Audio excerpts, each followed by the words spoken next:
How to download your QR code on TikTok mobile. Hello guys, in today's video I'm gonna show you how to download your QR code on TikTok mobile. First, then open TikTok and now click profile,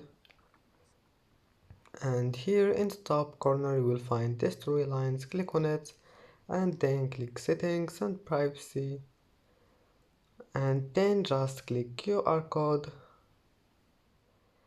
and here you will find your QR code. And if you want to download it, all you need to do is just click this one here, download, and as you see, photo save it to your device, and that's it. And that's it for today's video. If you like this video, don't forget like and subscribe, and thank you for watching this video until the end, and see you in the next video.